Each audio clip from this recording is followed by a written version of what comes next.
Łobly grzech te fejkowe brele, bez to już wiecie, co bieda godoło czymś poważnym. Bo nie bieda się robił za buzna. Słuchajcie, jestem przekonany, że są takie rzeczy, które spędzają wam sens powiek, zajmują myśli, nie możecie spokojnie spać.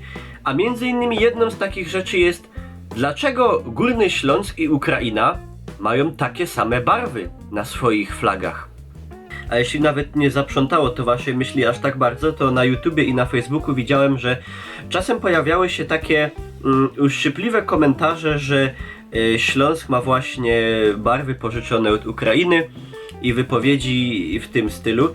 I domyślam się, że wielu z was, nawet Ślązaków, którzy na tej ziemi mieszkają od lat, nawet nie zastanawiało się nad tym, dlaczego tak jest. Dlaczego tak jest, że barwy Górnego Śląska, czyli kolory żółty i niebieski, a w zasadzie to jest złoty i modry, które się pojawiają w wielu flagach, w wielu herbach, barwy, które się pojawiają w fladze województwa śląskiego, ale też we fladze województwa opolskiego. I co niektórzy mogli sprytnie to pokojarzyć, że przecież kolory Ukrainy są takie same.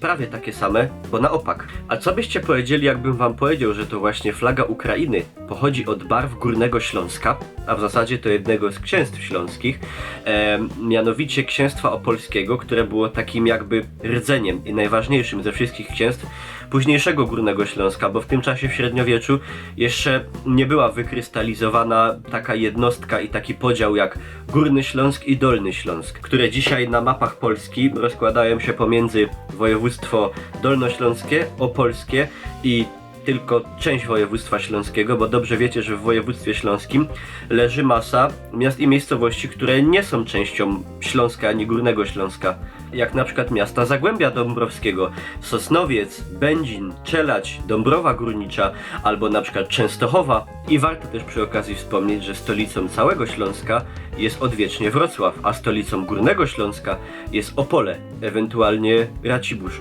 ale nigdy Katowice, tak jak to niektórzy uważają. Katowice owszem wyrosły na taką jakby regionalne, najważniejsze tutaj miasto na wschodzie Górnego Śląska, ewentualnie jako taka nieformalna stolica Górnośląskiego Okręgu Przemysłowego albo województwa śląskiego, ale Górny Śląsk ma swoją stolicę historyczną. Ale wracając do tematu, bo już tu łapię za dużo srok za ogon, otóż słuchajcie, był sobie taki pan, który nazywał się Władysław Opolczyk, zwany też nader z panem.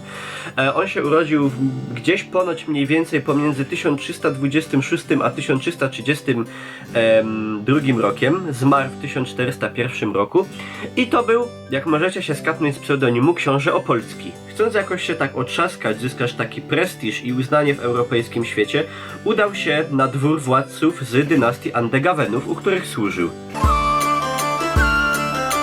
Prawdopodobnie to właśnie od tych Andegawenów Władysław Opolczyk pożyczył sobie swoje barwy i swój herb. To herb, z którego później powstało godło Górnego Śląska i z którego czerpią jednocześnie herb województwa śląskiego, jak i województwa opolskiego, czyli właśnie złoty orzeł na błękitnym tle.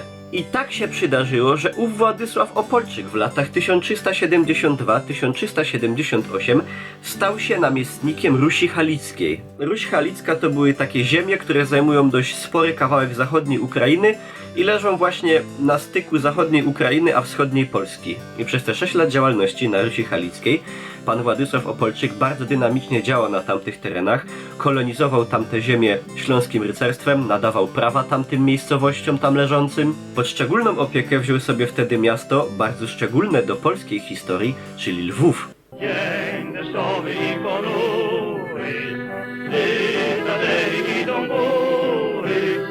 Który pod jego rządami w tamtym czasie przerósł najważniejsze miasto tamtej ziemi, czyli Halicz. I Władysław Opolczyk szczególnie właśnie w mieście Lwowie starał się umocnić dominującą pozycję kościoła katolickiego, co niekoniecznie podobało się tamtejszej ludności rusińskiej. No a automatycznie, że było to tak, że ziemia, nad którą dany władca sprawuje pieczę, nabywa barwy i herb, godło swojego władcy, tak też właśnie Ruś Halicka dostała swoje barwy od Władysława Opolczyka.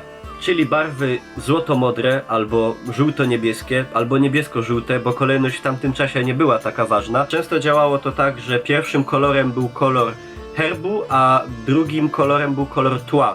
czyli no w tym przypadku, kiedy herbem Władysława Opolczyka był piastowski złoty orzeł na błękitnym tle, automatycznie flagą były kolory złoty, czy żółty i niebieski, albo błękitny, albo modry. I bazując też na tych barwach, herb Rusi Halicko-Wołyńskiej przedstawiał odpowiednio złotego lwa w błękitnej tarczy, a w 1918 roku flaga niebiesko-żółta została zatwierdzona jako oficjalna flaga Ukraińskiej Republiki Ludowej przez odwoływanie się właśnie do tych barw Rusi Halickiej, które ona dostała od naszego Władysława Opolczyka. Widzicie, jak to w tej historii się plecie. Od Andegawenów przez naszego śląskiego Władysława Opolczyka aż do dalekiej Rusi i dzisiejszej Ukrainy. Oczywiście ja nie jestem żadnym historykiem, ja jestem tylko fanem historii, szczególnie średniowiecznej, a już szczególnie historii mojego rodzimego Śląska. Także nie musicie mi wierzyć na słowo, możecie to sobie sprawdzić w innych źródłach, na przykład w internecie. A ja wam bardzo dziękuję za uwagę, mam nadzieję dowiedzieliście się czegoś nowego, bo przypuszczam, że wielu z was nawet nie miało pojęcia i nawet żyjąc na Śląsku, na Górnym Śląsku nie domyślało się, że taka może być właśnie geneza barw ukraińskich i dlaczego są one takie podobne do barw Górnego Śląska. Także mam nadzieję, są państwo zadowolone. I cóż, jeżeli macie jakieś na przykład propozycje na jakieś ciekawe takie właśnie zagwozdki, problemy, tematy, historie, prawda, ze Śląska, Górnego Śląska, czy w ogóle ogólnie, to piszcie. No i jeżeli wam się podobało, dowiedzieliście się coś ciekawego, możecie ocenić film pozytywnie albo negatywnie. I zapraszam do śledzenia wszelkich mediów społecznościowych typu Facebook, Instagram, wszystko macie pod spodem, do subskrybowania kanału i jak to się godo, widzimy się już za niedługo, czymcie się hopki, a dziełuszki, pyrsk.